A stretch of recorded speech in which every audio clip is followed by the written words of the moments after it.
Hi, ladies and gentlemen. Welcome to another episode of BrilTalks. This is Jairam Rajaram, managing partner of Brill.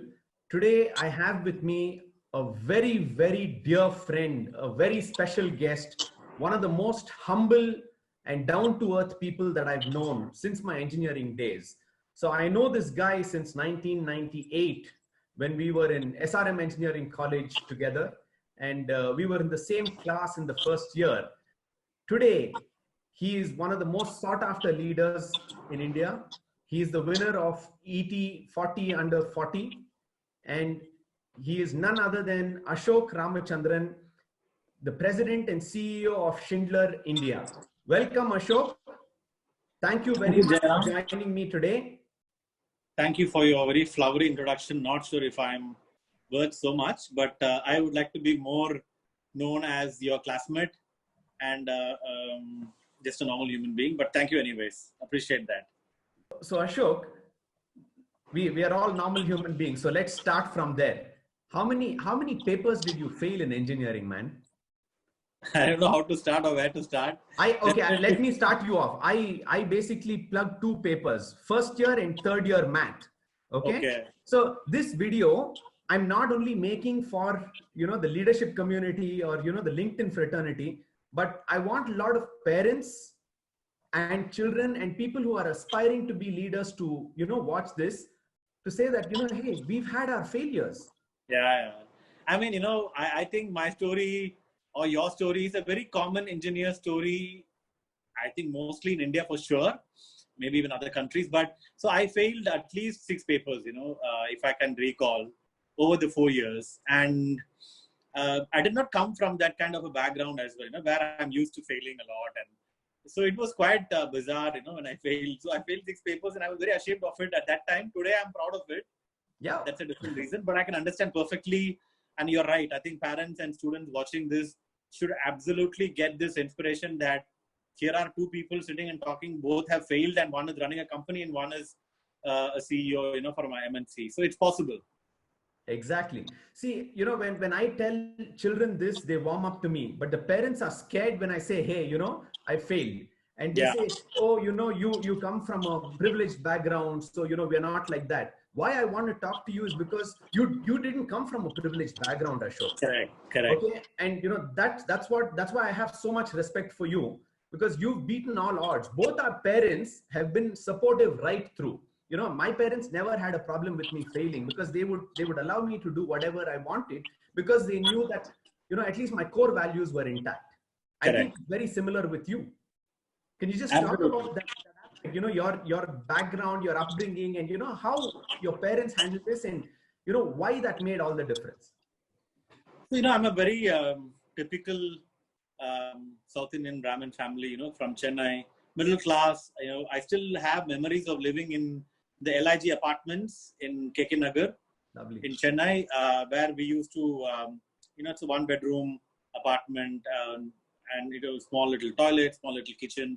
Well, my mom reckons that before that we used to live in row houses, where there's common toilets and stuff. That was just when I was born, in fact. Wow. Or when I was born in Kodambakkam, we used to live in Kodambakkam. Very good. And then we lived in KK Nagar, and I have my early memories as living in a housing board LIG apartments. So a very normal family. We didn't come from any privileged background, as you mentioned.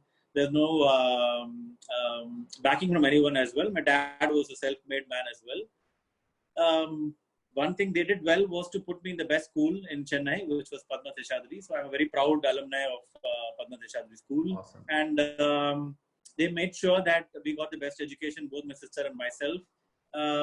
I was always a very talkative person. If I think about it, if I go back to my school days, I was always outstanding, asked to stand out of the class because I was talking to somebody. Yeah. So I remember that very well. And I remember as well being very active in music. So I really was interested in having a career in music. I was going for all the competitions from school, actively going and participating. And when I was in 8th, 9th, 10th, during even board exams and stuff, I was busy practicing for competitions and things like that. So I thought maybe I could take up music. But then I realized that I wasn't very good as well to make it as a career. I was moderately good, but not extremely good. So I left it. I thought it may not work. But then I still don't know why I took science group when I went to 11th. I shouldn't have, in hindsight. But you have a herd mentality. Exactly. So we all do that, because your friends are doing, you also do. So I took science group, and I think that's where it all started. My disaster life was starting. The academic failures, like yours and mine. We talk about it very coolly today, but when kids are going through it, they feel it's the end of the world. Correct.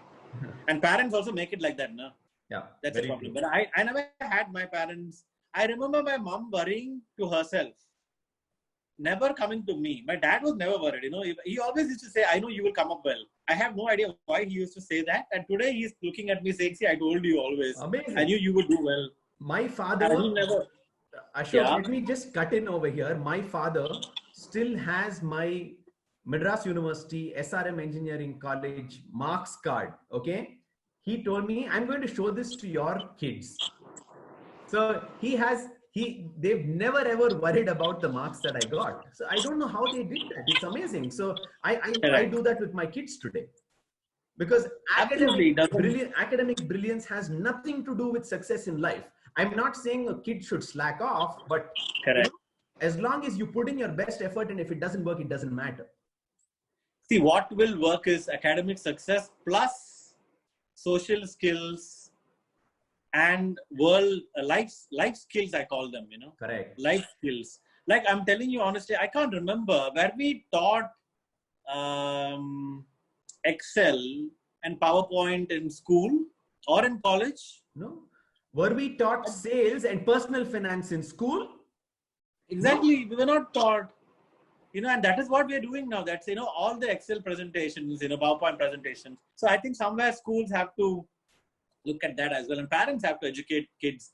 I tell you, my parents used to always send me and my sister to the bank to fill challans, to deposit, to take money, everything. They never went to the banks. They used to send me to go and pay electricity bills, gas bills, everything. And I used to hate them at that time.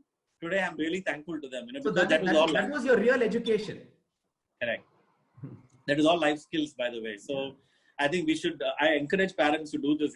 Please don't cocoon your kids at home. Let them loose. And there's nothing wrong in failing. As I said, 11th, I failed chemistry, and my chemistry teacher was feeling very bad for me. She's like, she gave me personal tuitions at her home. I still didn't do massively well. I passed, but I was looking at my 10th mark, my 12th marks card the other day. And that was one of the exams I didn't do so well. Thankfully, I didn't fail in 12th board exams. I managed passing. That would have been a disaster because I have a sister who is very smart. I had a sister who was a gold medalist and always coming first, and always had trouble with her teachers because of that, because she was extremely good. And what's amazing about your parents is they never compared the two of you. That's fantastic, They never did, I think they really kind of kept it aside. I used to think, by the way, I thought that they compared. I thought that they liked her more than me and all that, but it was only my assumption. Because if I think about it now as well, they never came and said, why is she able to do well and why aren't you able to do well? My relatives used to do that. Relatives always have a lot of things to say to everybody, it's free advice. Correct. Absolutely. So that's what happened. I had some relatives who came and asked me, why are you quitting Infosys? And are you going to go and mix ink? So I told them, I'm happily going to do it. This is what has given me my entire life. Correct. Yeah. So I didn't know that you were working in Infosys before you for 9 months. Yeah. Okay. Yeah.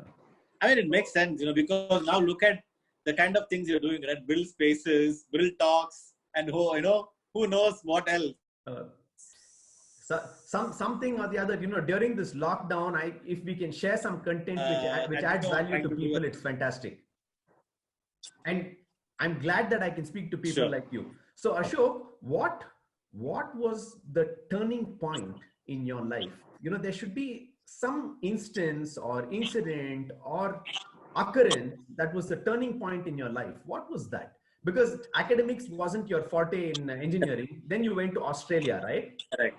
Yeah. So I think that was a turning point. Just going to Australia was a turning point. Wow. Okay. Can you just speak a little bit? I'll elaborate a little bit on that. So I was quite aimless after engineering, couldn't find placements and all that. Australia happened by accident. One of my friend Vasu, who I'm very thankful, to be honest, for inspiring me to come to Australia. And I had another friend, my flatmate, when I actually worked in a call center in Bangalore, in Kormangala, in Transworks IT Services, Aditya Birla Group company. So I had a flatmate, Arun, his friend, Neeraja, who was also in Australia. So they actually encouraged me to come and study there. And I went there, and it was life changing, because how we are raised in India, right? The parents take care of everything. We have no idea what's happening outside the world. That was like literally, in Tamil they say, right? Kanna katti kaatukulla vittana. Correct. It was a bit like that. My best friend Balaji and myself, we went to Australia. We have almost similar story. Both of us failed multiple times. And even in Australia, is it? Sorry? Even in Australia, or the failure was pre-Australia? No. SRM, both of us had very similar career journeys. Both of us failed multiple times. Both of us tried to go to US. We wrote our GRE TOEFL. We had admission as well. Okay. But visa, we couldn't get a visa. 2 times the visa was rejected for both of us. So again, failures in your life, right? The visa didn't come through, and that's a big thing for a lot of Tambram kids. Yeah, multiple times. So 2 times the visa was rejected, and then September 11 happened. I sat for a lot of job interview, written tests in various companies like. So I think it was Sundaram Fasteners or something like that. Those exams also I failed quite badly, in fact. Then I tried to go to Dublin. I couldn't go through. Then I tried Germany. I didn't go to Germany as well. It failed. Then Australia happened. And but by that time I was doing very well in my call center life, interestingly. And I thought I could have a life in call center, because of my 2 friends who influenced me, that I ended up going to Australia. But otherwise, I may have had a life in Bangalore in a call center as well. Then finally going to Australia with little money and starting a new life in a new country, knowing nobody, just with a best friend, was fascinating. We found ourselves. I think you have to cook, clean. You have to go and earn money for your living. You live with multiple people, and you start having fights about who took my chips, who took my eggs, who took my water bottle, whatever, you can imagine. The dustbins are overflowing in the living room, and nobody wants to clean it. Right. So you learn all these things, you learn relationships, you learn how to handle people when you are co-living with 5 people or 4 people or whatever it is. And you learn to adjust, this is where I think it taught me how to live a life. I'm not saying you should go to Australia, I mean anywhere. Like, right. Get out of your home, right. Get out of your comfort zone and live alone, earn your living. Don't right. be with your parents' shadow, because you value the money. The first $100 I earned, I tell you, I value money from that day onwards like anything. Today, when my kid is pushing me for stuff to buy, I think twice. But when I wanted stuff from my parents, I was very angry with them. I'm like, why are you not buying this for me? Yeah. It's and only when we have kids, we realize, what our parents went through. Absolutely, no doubt. Yeah, I mean, today my son comes and says, Appa, why don't you buy this BMW car? I said, when you earn, please buy it. Correct. And when my father used to buy Maruti vans, I used to tell him, why do you buy only Maruti vans? Today I can hear my voice in my son. Yeah, true. We're all learning this now from our kids. Yeah, seriously. So Ashok, what was your first break as far as the corporate world was concerned, and how is it that you progressed so quickly and became the managing director? I think you were a managing director of Schindler in Vietnam, Malaysia. Correct. And now in India. How is it that you moved up the corporate ladder, which seems to be so difficult for a lot of people? What is it that was special about you, and what did you do right? So I would say the first and only company or a proper job that I had in my career was Schindler as an elevator company. I joined. Before that, I was working for a Australian furniture manufacturing company called Moran Furniture. And the guy who actually appointed me, Sam, I have to thank him for giving me this job, because it actually helped me to get my permanent residency. Wow. And also my, friends, Neeraja and Vasu, who helped me travel to Australia. And, they gave me first accommodation. the first kind of meals, emotional support. All this matters a lot when you are in a new country. And when I joined Schindler as a manager, Ashok, you went and lived in a new country for so long. I went for an internship after my, final year project in SRM. Okay, I went to Indonesia. That 1 month taught me so much. Okay, absolutely, no Tahir Shadam, man. It's so difficult. The first few days you feel like crying. I know. And imagine multiplying that with other problems, it just makes you a better human being. Correct. So joining, so I went for Schindler interview as a management trainee and I got through. I mean, that itself was an interesting episode of, being flown to Sydney from Melbourne. Company first time gives you a flight tickets and all. It was very fascinating. Yeah. And by the end of the interview, I kind of knew that I had cracked it, the way it went. And it was kind of I honestly feel I found the right kind of profile for me as a person. That's what I always, when we apply for jobs and you get a decline letter saying you didn't fit our profile.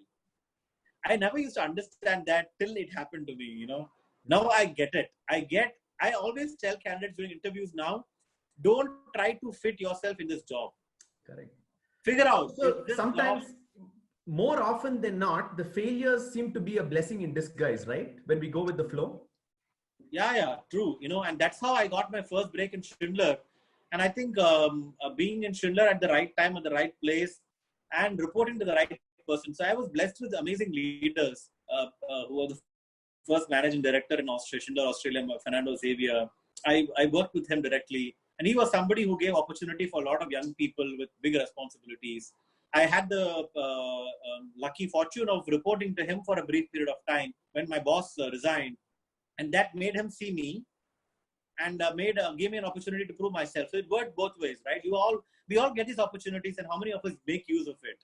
Correct. So even when I was doing a particular role as a quality manager, I was just not doing quality manager's role. I was actually helping everybody in the organization for various things. I was putting myself out there, telling people that I can be used for various other things than my current profile. So tell me, what are the challenges you're facing? Let me help you.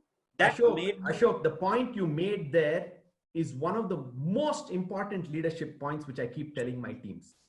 Okay. Many people want the company to promote them. Okay. They work. Many people, 90% of the people say, I'm earning so much. I am working for what pay I'm getting. Okay. So what you've done is you've gone beyond the call of duty right from day one. I think it's those people who become leaders, right? I did it intuitively, to be honest with you. It's not like I read a book and I did it. Right. I always thought that, I think, I have mentioned in multiple forums about this obscene success as my word. In fact, I coined that word somewhere, I don't remember when, many years ago. But if I reflect back, and I always wanted any role, even if it is I was a branch manager in Australia. And Fridays, I used to go out and buy lunch for my whole team, come back with the food. I used to come with like 5 bags of food, takeaway food. I used to go to the meeting room, set up the food, create a, atmosphere, put some music, call my staff, and we sit and have a lunch together. I used to never say that this is not my job. So what I would tell the listeners is that always look beyond your profile. Don't, as you said, don't say this is my job, I'm going to do this, and you should promote me now. Fantastic. So, right. I mean, it's people all along in the leadership, right? So you don't have to be the smartest guy in the room. And, if your ego, I had a dean in Great Lakes. I think you spoke in Great Lakes, Dr. Bala Balachandran, we call him Uncle Bala. Yes, so correct. He says, if your ego is bigger than your logo, then you go. That's really good. I love it. You can use that somewhere. It's fantastic. I had a fortune of seeing him on a video call, for that seminar. But yeah, I think it is. I mean, man, you talk about ego. We should not even start there. We could have 1 hour, a whole day on ego. Correct. Because I'm experienced. Majority of the leaders and employees are sitting with big egos. Correct. And all of us have our own share of ego issues. We've got to shut it down consciously. if we've got to say sorry and move on, because we're dealing with equals everywhere. Correct. I'll give you an example of this ego topic. There was a meeting I was conducting in Australia as a branch manager. We had a lot of service technicians, the field employees, blue collar workers in the meeting. And I was making a point and somebody was trying to make a point. I just shut him up. I just shut him down. I said, I didn't actually give him the opportunity to present himself. I just moved on. And a few weeks later, I went for a site visit. Same person was in the site as a service technician. And he said, he didn't talk to me properly. Like he was just replying to my questions. I was like, what happened? And he said, Ash, this few weeks ago, we had this meeting and you didn't allow me to talk. I felt very offended. And I was shattered. I was like, shit, I didn't realize that I had done this. I ended up apologizing to that service technician. And he just couldn't believe it. He said, boss, this is the first time somebody, a superior is apologizing to me. And I didn't have any qualms about it. I mean, it's not a big deal. Correct. Because end of the day, I won his trust. I won his support. And then onwards, he became one of my biggest supporters. Fantastic. So why can't people go and apologize? Even if you don't make a mistake, it's okay. Go and apologize. Correct. And my dad used to say this proverb in Tamil, tani nikkum. You know the meaning, right? Yeah. So explain the meaning to the viewers also, please. Yeah. So it means that if you bend down in life, you receive. When you see the puddles in India, the road, what do you call them? Potholes. The potholes have water in it when it's the rainy season. Right. Water stays in it because the hole is like a cup receiving water. If it was like a mountain, the water won't stay, the water will flow off. So if you take it as a parody in life, if you bend down, you curve yourself, you receive. If you have your chest up and walk, you will not receive anything. Absolutely. So it's flexibility all around, flexibility, Correct. Humility, Correct. Flexibility. I mean, these are all the virtues of leadership. And it's easy to talk about, but it's very, very difficult to practice it when you're in the hot seat. It is. Yeah. It's not easy at all. I think you have to practice it many, many times, I would suggest. And finally, it can become a second nature. So Ashok, I think the time's up. Thank you so much for spending time with me today on BrilTalks. Thank you, Jairam. I mean, it's always a pleasure talking to you, and I'm in awe of your journey. Please stay the same, and go and achieve obscene success, as you say. Thank you, Jairam. Appreciate you giving me this opportunity as well. And let's chase obscene success. Let's be safe. Let's hope that we can drive this COVID faster than what the COVID is doing to us. Thank you. Absolutely. Lots of opportunities over here for everybody. I hope, people are leveraging that. Absolutely. No doubt about that. It is only opportunity. It is not a distraction in any means. Correct. So those who've never failed before, I hope they see it as an opportunity and not a failure. Well said. I think that's what this talk is all about. Thank you, Ashok. Okay. It's been a pleasure. Thank you. Bye.